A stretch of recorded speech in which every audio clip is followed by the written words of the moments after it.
নমস্কার। দেখুন, ট্যারো কার্ডের অনুষ্ঠান শুরু করতে গেলে কতগুলো প্রশ্ন আমার মাথায় জাগছে এ কারণে যে আমরা শেষ যে অনুষ্ঠান করেছিলাম সেটা রথ নিয়ে করেছিলাম। এবার কতগুলো ব্যাপার আমার খুব জানার আগ্রহ রয়েছে। সেই আগ্রহের জায়গাটা হচ্ছে যে রথ যেমন একটা খুব লাকি ডে বলা হয় বা শুভ কাজ করার জন্য রথের দিনটা, তেমন আমাদের সিনেমা জগৎ থেকে শুরু করে বিভিন্ন জায়গায় প্রতিষ্ঠানগত ব্যবসায়িক মহল তারা উল্টো রথটাকেও ব্যবহার করেন। এখন কথা হলো যে উল্টো রথ কেন ব্যবহার করেন, কি তার বৈশিষ্ট্য, এটা সত্যি আমি জানি না। এবং যেহেতু রথের দিনের ঘটনাবলী আগের দিন শুনেছিলাম, আপনারাও শুনেছেন, যারা শোনেননি তারা অন্তত সিটিভিএন ডাউনলোড করে আমাদের অনুষ্ঠানটি দেখতে পারেন, ট্যারো কার্ডের শ্রীময়ীর অনুষ্ঠান।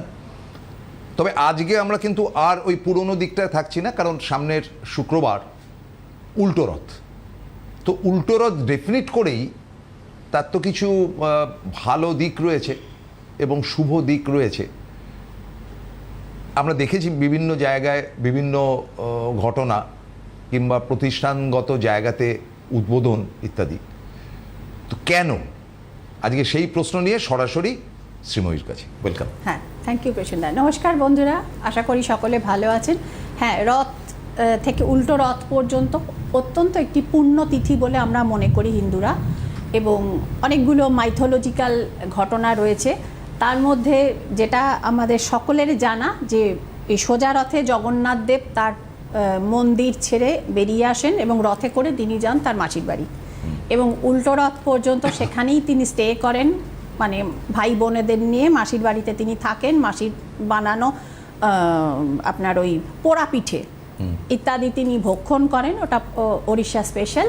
তো এইগুলো খেয়ে দিয়ে তিনি এবার উল্টো রথের দিন আবার নিজের মন্দিরে এসে চলে আসেন, সেই রথে করেই আসেন এবং তিনি নিজের মন্দিরে ঢুকে যান পরবর্তী 1 বছরের জন্য, মানে পরবর্তী রথযাত্রার জন্য।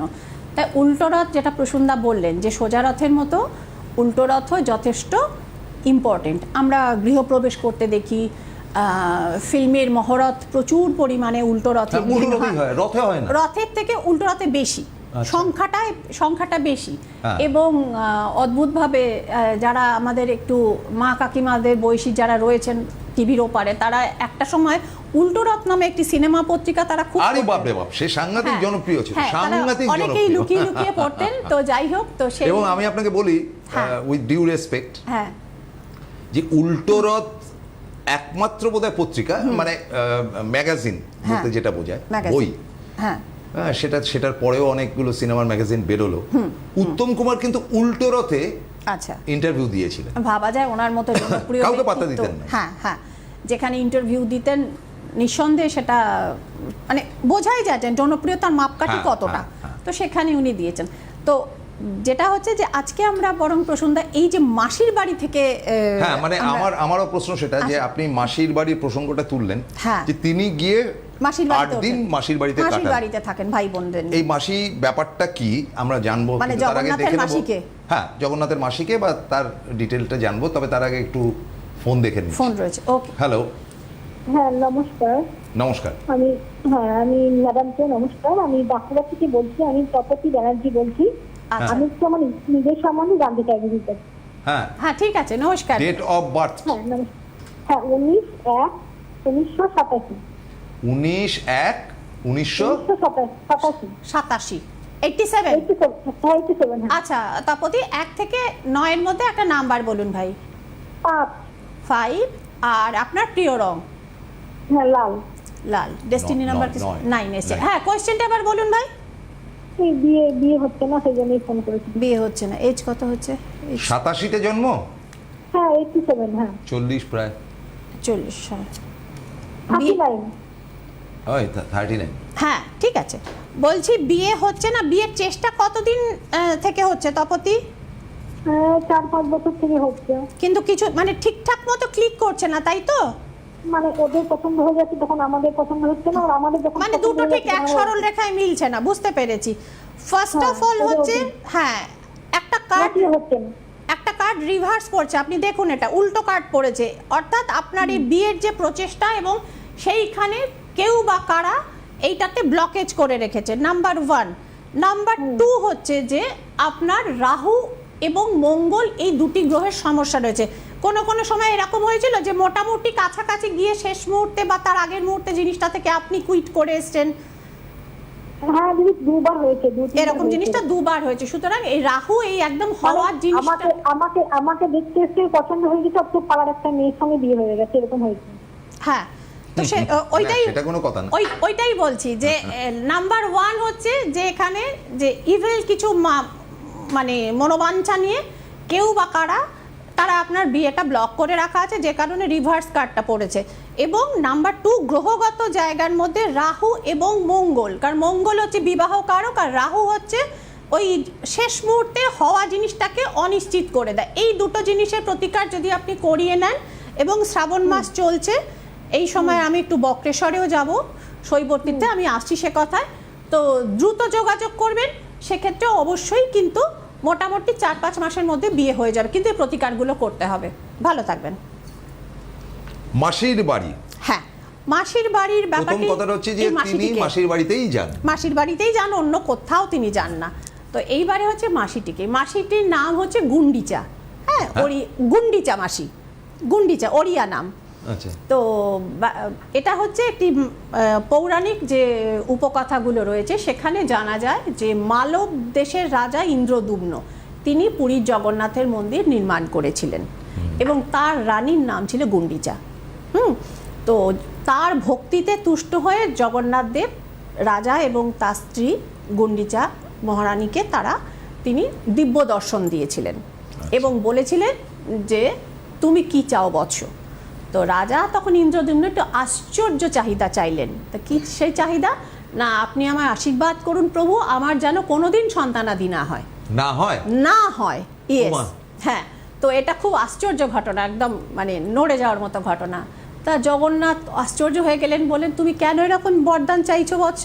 তো রাজা ইন্দ্রদ্যুম্ন তাকে তখন বললেন যে প্রভু, আমি কখনো চাই না যে আমার পুত্র বা প্রপৌত্র তারা কোনোদিন অহংকার করে বা কিঞ্চিত গর্বের সঙ্গে উচ্চারণ করে যে আমার পিতা বা আমার পিতামহ কি আমার প্রপিতামহ বংশ পরম্পরা যে এই মন্দিরটা আমাদের।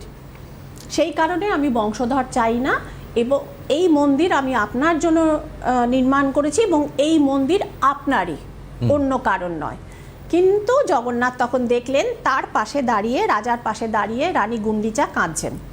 তখন তিনি বললেন যে তুমি কেন কাঁদছো? বলে উনি তো ওনার মানে যেটা অভিপ্সা যেটা ছিল সেটা তো উনি পেয়ে গেলেন, ওনার প্রার্থিত বর। কিন্তু প্রভু, আমি তো নারী, সন্তান কামনা সব নারীর মধ্যে থাকে, তো আমি তো আমার সারা জীবন বঞ্চিত হব। তুমি কেন বঞ্চিত হবে? আজ থেকে আমি তোমার ছেলে। আমার প্রথম মা মাতা দেবকী, দ্বিতীয় মা মাতা যশোদা, তৃতীয় মা মহারানী গুন্ডিচা।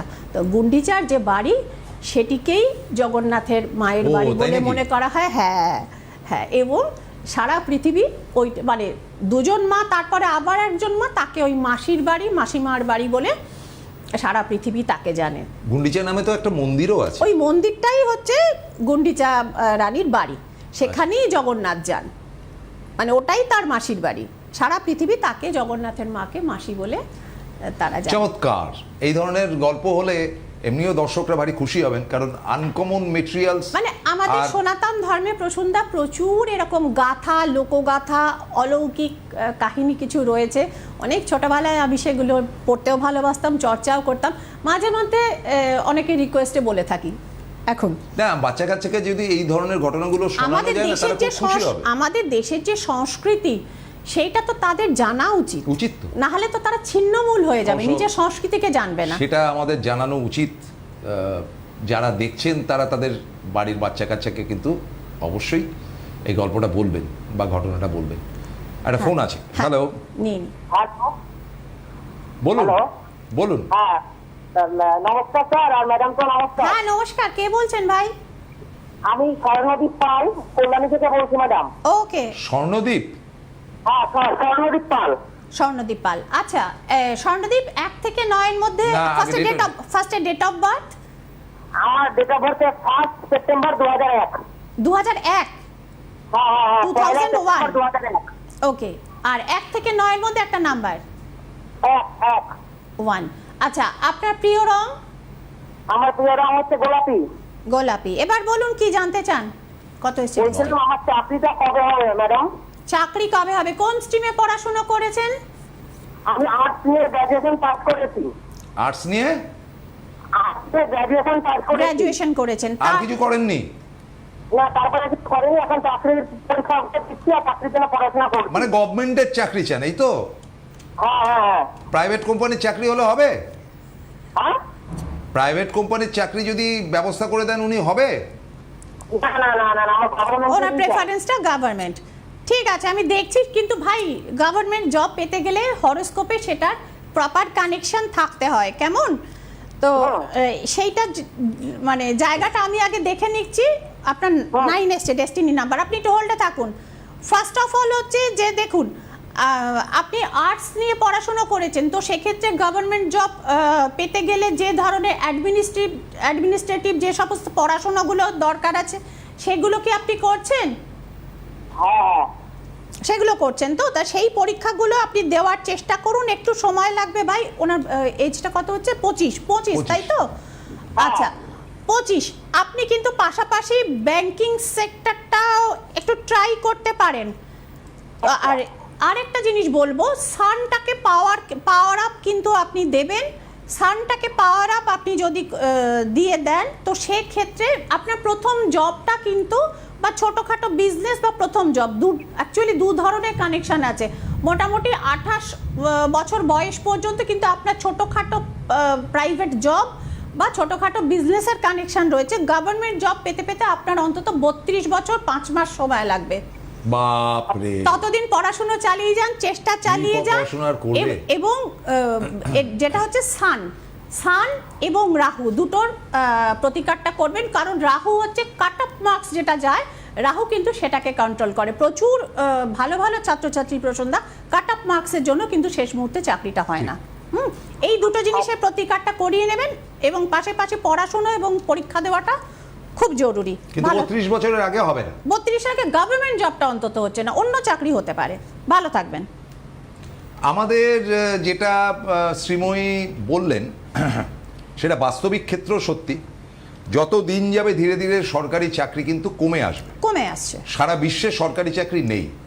সারা বিশ্বে একদম আর্ম ফোর্স ছাড়া, মানে লন্ডনেও পর্যন্ত পুলিশের যে চাকরিটা সেটা প্রাইভেট সেক্টর, মানে একটা প্রাইভেট কনসার্ন পুলিশের দায়িত্ব নিয়েছে।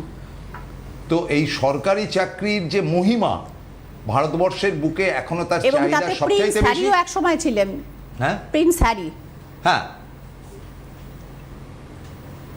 এবার ইসরোর বিজ্ঞানীদের মতন যদি সরকারি চাকরি ছেড়ে বেসরকারি জায়গায় যায়, তাদের ডিমান্ড সেখানে বলছে যে বিরাট ডিমান্ড। 11 লাখ 12 লাখ টাকার স্যালারি দিয়ে চাইছে।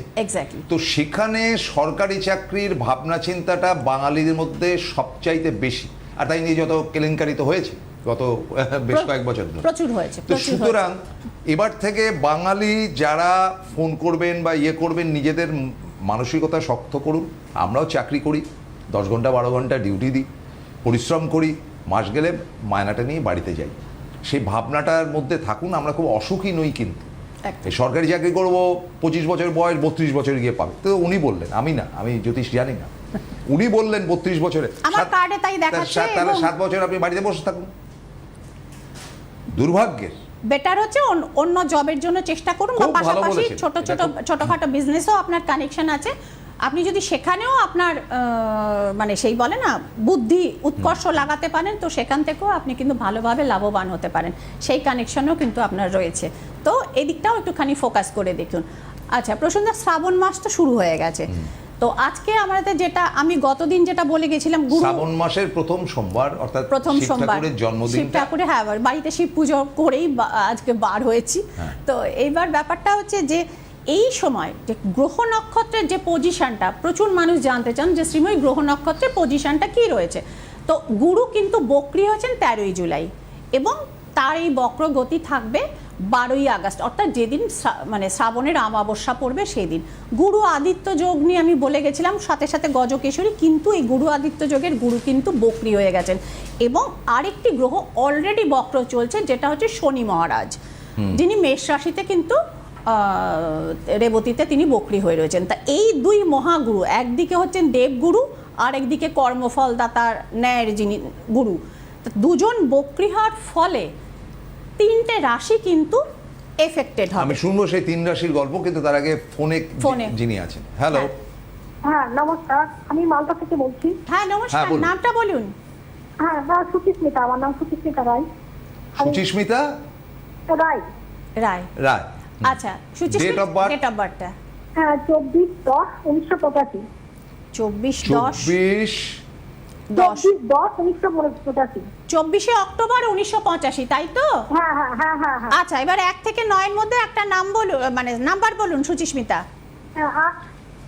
8। আচ্ছা, এবারে আপনার ফেভারিট কালার? কালার কি আমরা নীল। ব্লু।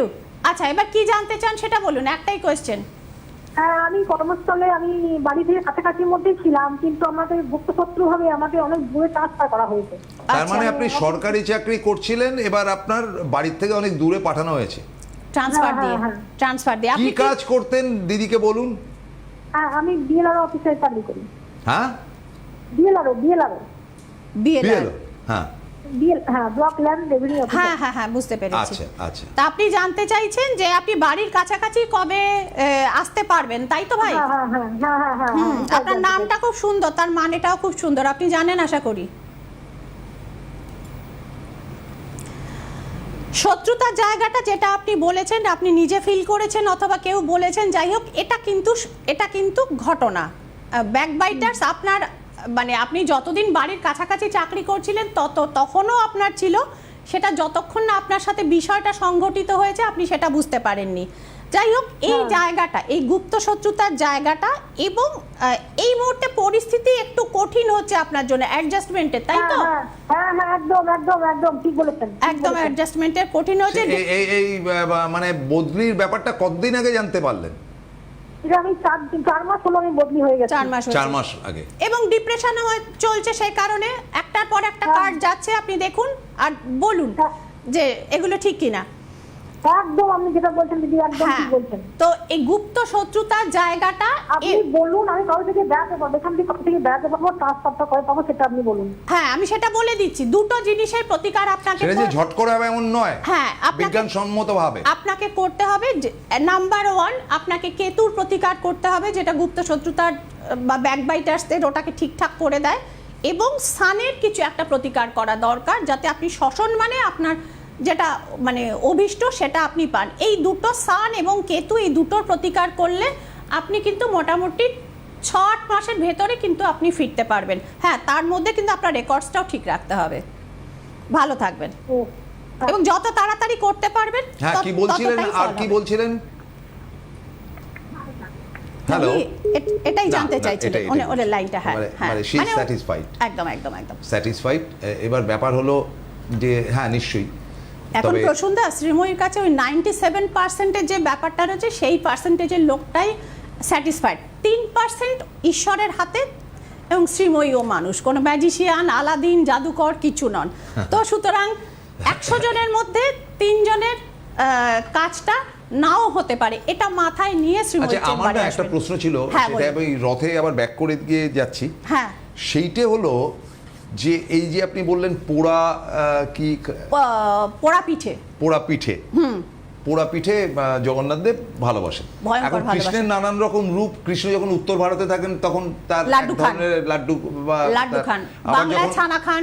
হ্যাঁ, পোড়া ছানারও কিন্তু একটা রীতি আছে। ছানা পোড়া আছে, ছানা পোড়া যেটা উড়িষ্যার বিখ্যাত মিষ্টি, তার স্বাদ বা যাই হোক বড়ই ভালো। তারপরে ধরুন খাজা, গজা, এই ব্যাপারগুলো জগন্নাথ দেবের ভীষণ প্রিয় এবং অ্যাজ ওয়েল অ্যাজ আমাদেরও প্রিয়। পুরীতে কেউ গেলে একদম নির্লজ্জের মতো তাকে বলা হয়, ভাই জিভে গজাটা এনো কিন্তু। হ্যাঁ, তো ওই মহাপ্রসাদের কথা বলি, ওটা ভক্তি বলে, কিন্তু জিভে গজাটা চাই। তো এইটা হচ্ছে ব্যাপার। আর যেটা আমি গ্রহ সঞ্চার নিয়ে বলছিলাম প্রসূনদা, সেটাতে 3টে রাশি এফেক্ট করবে যাদের মধ্যে, তাদের মধ্যে যেখানে বৃহস্পতিটা বসে আছে এবং বকরি হয়েছেন, সেটা হচ্ছে কর্কট রাশি, মকর রাশি এবং ধনু রাশি। এই 3টে কিন্তু মাইনাসে যাবে। এই 3টে আরেকবার রিপিট করুন। কর্কট, ধনু এবং মকর 3টে মাইনাসে যাবে। অন দ্য আদার হ্যান্ড 3টে রাশি প্লাসে যাবে। মেষ রাশি, বৃষ রাশি এবং তুলা রাশি এদের বেটার হবে। এবার জিজ্ঞেস করতে পারে যে মাইনাস বলতে কি কি হতে পারে। না, হওয়া কাজটা আটকে যায়, হয়তো চাকরি মানে রিটেন পরীক্ষাটা হয়ে গেছে, ভাইভাটা হয়তো সামনেই, সেটা আগের আটকে যে গেল। না আটকে না গেল সেরকম স্যাটিসফ্যাক্টরি রেজাল্ট নাও হতে পারে, যার জন্য হওয়া চাকরিটা হয়তো ডিলেড হতে পারে। আচ্ছা, হ্যাঁ, দেরি হতে পারে। হ্যাঁ, বা যে বস এতদিন খুব ভালো ব্যবহার করতো এরকম হঠাৎ করে তিনি খুব রাগ করতে আরম্ভ করলেন। তিনি মানে ওই মিসবিহেভ করতে শুরু করলেন। অ্যাকচুয়ালি চাকরি করা মানে হচ্ছে প্রতিষ্ঠানের কাজ করা, প্রতিষ্ঠানের মাথায় সাধারণ ওই রবি এবং গুরু এরাই থাকেন।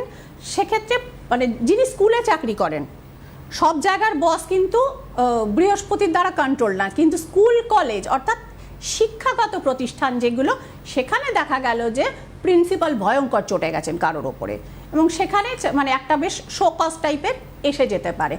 মানে বিয়েটা ঠিক হয়ে যাচ্ছিল মানে ওই যে প্রথম মোটামুটি, মেয়েটি যে ফোন করলো, হ্যাঁ, হ্যাঁ। শেষ মুহূর্তে গিয়ে একটা গন্ডগোলের জায়গা কিন্তু এটা তৈরি হতে পারে। তো সেক্ষেত্রে কি তার মানে বিয়ে হবে না? না, নিশ্চয়ই হবে, কিন্তু এই যে ধরুন শ্রাবণ মাস, শিবের মাস শুরু হয়ে গেছে, তো এইবার যেটা হচ্ছে যে আমি যাব বক্রেশ্বরে, শ্রীময়ী চক্রবর্তী যাবে বক্রেশ্বর। ঠিক। এত জায়গা থাকতে বক্রেশ্বর কেন? না, এটি একই সঙ্গে শৈব তীর্থও বটে এবং শক্তিপীঠও বটে, এটি সতীপীঠ। এবং এখানে মাতা সতীর কপাল অর্থাৎ ফোরহেড এবং আইব্রোজ মানে ভুরু, এই দুটো পতিত হয়েছিল। এবং এখানে একটি নদী আছে, বীরভূমে জায়গাটি সবাই জানেন, পাপহরা নদী, এবং এই নদী উত্তর বাহিনী। কোনো স্থান প্রসন্দা যদি সতীপীঠ হতে হয়, সেইখানকার নদীকে উত্তর বাহিনী হতেই হবে, এটা হচ্ছে সিমটম। মানে টেন্স টু নর্থ। ইয়েস, আমাদের উত্তর গঙ্গা দিকে কিন্তু যাবে। দক্ষিণ বাহিনী, গঙ্গা তো হ্যাঁ দক্ষিণ, ঠিক। দক্ষিণ বাহিনী, কিন্তু পাহাড় থেকে নেমে আসা। হ্যাঁ, কিছু কিছু নদী আছে এবং সেটাও সতীপীঠের যদি বলেন তাহলে তো পাশাপাশি তিস্তা, তোরসা সবই তো দক্ষিণ বাহিনী। দক্ষিণ বাহিনী, কিন্তু যেখানে সতীপীঠ আছে আপনি খেয়াল করে দেখবেন সেখানকার নদী কিন্তু উত্তর বাহিনী হতেই হবে, সে ছোট নদী হলেও। হ্যাঁ, এটা সতীপীঠের বৈশিষ্ট্য। আচ্ছা, এটা হচ্ছে সতীপীঠ। তো সেইখানে আমি ক্রিয়াটা করব, এবং এই যে হয়ে হচ্ছে না, বিয়ে লাস্ট মুহূর্তে গিয়ে আটকে যাচ্ছে, কেউ আটকে দিচ্ছে, তো অনেক রকম ব্যাপার থাকে। কোনো সময় হরোস্কোপের যেখানে গ্রহগত গণ্ডগোল থাকে, নাম্বার 1। নাম্বার 2, অনেক ক্ষেত্রে দেখা যায় বেশ কিছু রাশির জাতক জাতিকাদের যাদের বাড়ির লোক চান না যে তাদের মেয়ের বা ছেলের বিয়ে হোক। সে কি? হ্যাঁ, সেটাও ঘটে। সেটা হয়তো তিনি রোজগেরে বলে মেয়ের বিয়ে হয়ে গেলে সেটা একটা ফ্যাক্টর। আরেকটা ফ্যাক্টর রয়েছে, এবং বেশ কিছু সংসারে বড় ছেলেদের ঘাড়ে এমন দায়িত্ব চাপিয়ে সে ছোট ভাই বোনেদের বিয়ে দিয়ে গেল, কিন্তু তার আর নিজের বিয়েটা হলো না, সে মধ্য 40-এ পৌঁছে গেল। এখন তার জন্য পাত্রী পাওয়া মুশকিল, এবং এই যে দায়িত্বশীল দাদাটি, তিনি কিন্তু আর কাউকে বলতে পারছেন না যে ওরে আমারও একজন সঙ্গীত দরকার, দিনে শেষে কথা বলার জন্য আমার জন্য একটা পাত্রী খুঁজে দে। তো এই রকম ব্যাপার। তো এই বছরটা যে কানেকশন রয়েছে প্রসন্দা, এবং এই যে সংযোগ, তো এই ক্ষেত্রে হচ্ছে কি যে বয়স্ক যারা পাত্রপাত্রী রয়েছেন বা মিডল এজে পৌঁছেছেন, তাদেরও কিন্তু এই শ্রাবণ থেকে মানে নেক্সট মার্চ পর্যন্ত বিয়ের একটা কানেকশন রয়েছে। এবং অনেকের দ্বিতীয় বিবাহ হওয়ারও কানেকশন রয়েছে। আগের দিন আমরা বলছিলাম যে ডিভোর্স হয়েছে বেটির, কিন্তু তার বাবা তাকে দ্বিতীয়বার বিয়ে দিতে চান, তো তারা ছবি সহ শ্রীময়ী চক্রবর্তীর চেম্বারে যোগাযোগ করে নেবে। আজকের মতন শেষ করতে হচ্ছে। আমরা বৃহস্পতিবার দিন খুব ইন্টারেস্টিং একটা অনুষ্ঠান নিয়ে ঠিক বিকেল 4টের সময় উপস্থিত হব। আজকের মতো বিদায় নিচ্ছি, নমস্কার। নমস্কার, সকলে ভালো থাকবেন।